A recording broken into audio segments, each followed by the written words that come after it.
All right. It is the end of November already, which means we are wrapping up our focus on prioritizing in the Sage Collective. It's been a great month. I really have appreciated all of the questions and ideas that members have shared.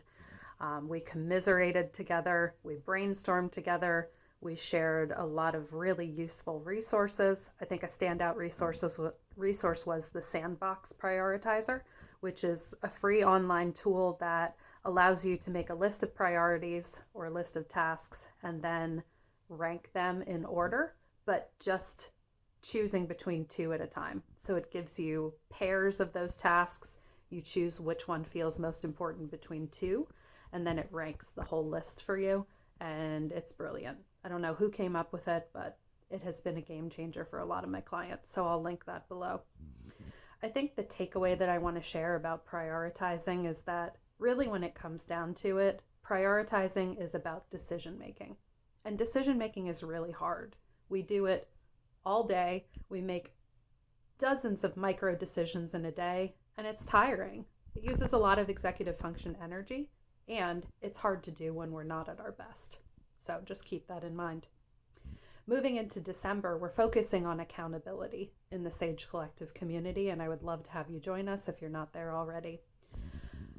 Accountability is difficult for so many different reasons, but some things that we might want to keep in mind as we're transitioning into this focus on accountability is when we find ourselves saying things like, I just can't follow through on my goals, or I know what I need to do, but I just can't make myself do it. Some things we might ask ourselves are things like, how clear is that goal? If we set a goal like, okay, this week I'm going to be really productive, what does that mean? It can be hard to hold ourselves accountable on goals that aren't clear. Also, do we have the right tools and the right support in place to help us get the things done? Sometimes it's not actually about a lack of accountability, but it might be about a lack of clarity around the task or a lack of access to the right kind of tools.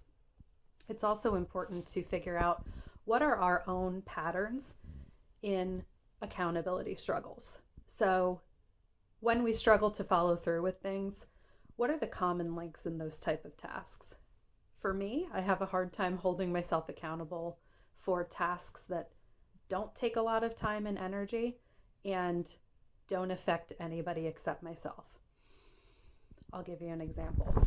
I said that I was going to fold this pile of laundry a couple days ago, and it's a pain. I don't like it. It won't take me very long, but it's really only inconveniencing me, so it's easy to say, I'll get to it later. So that's a known pattern for me. And I'm sure you've got your own patterns too. But if you'd like to get some help with accountability, if you'd like to share what works for you with accountability, consider joining us on the Sage Collective. And for folks who are already there, I really appreciate the positive energy and the useful resources that you've been sharing. So thank you all, and I'm excited for this month.